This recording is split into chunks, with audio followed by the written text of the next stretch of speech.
Humans love tragedy. And no, I'm not saying this as some random fact or a fancy statement. I am saying this after having experienced and observed tragedies of many kinds in these 40 few years of this life and probably all the other lives that I have lived. Yeah, that's my belief, that we don't experience this planet through just one life. Um, so, when I say tragedies, I'll start with very recent experiences because, you know, as much as people like to go back in history, they still want something that's fresh in their mind. So let me bring the fresh tragedies in the front right now.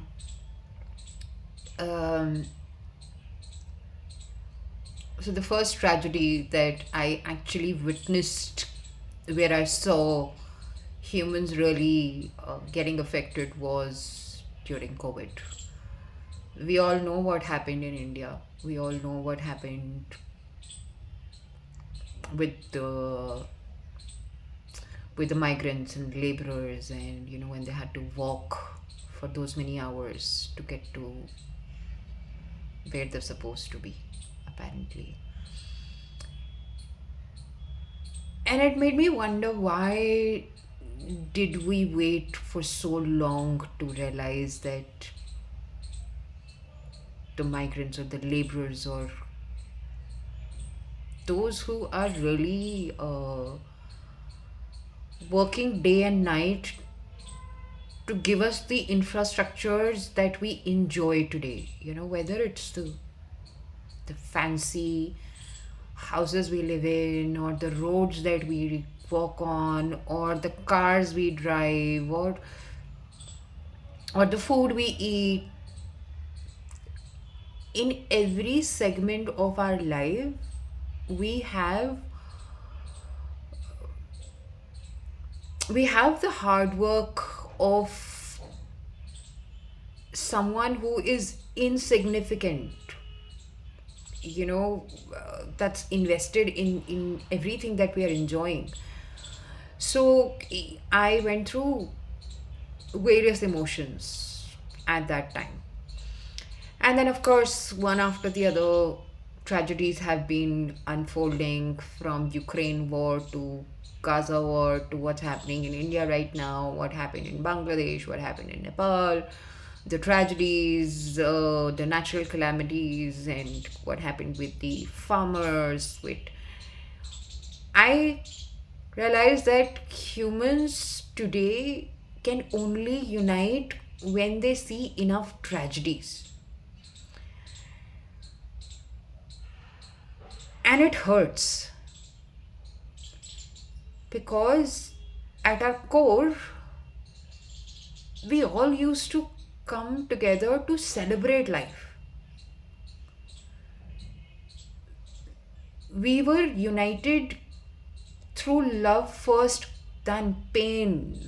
Today, the only thing that is binding all of us is pain. Like, even in my personal life, until unless I talk about the painful experiences I have had, like losing my dad to an accident, and even 26 years later, we really don't know what really happened. How did we lose him?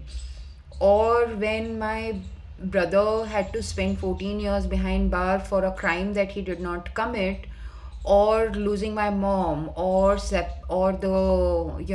or my divorces, or me leaving my son behind. Until unless I talk about the tragedies of my life, it's become very difficult for me to get attention of someone's ear space, even for a while. And that's a very tragic state we are already living in. I don't know if we can see this, that the more you invest in a particular emotion, that's what gets intensified. So I really feel that we need to start realizing at a very conscious level that we are selling wrong narratives. We are contributing in the problem rather than trying to look at the solution. So instead of trusting someone only when we see them in pain, is the most dishonest thing we can do to ourselves as humans. We should be able to connect with humans at all levels. We should be happy when they are happy. We should celebrate when they achieve something. We should, operate out of compassion when they're hurting.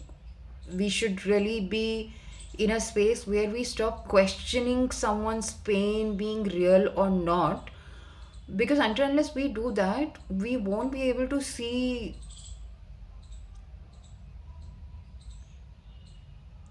what's the problem and what's the solution.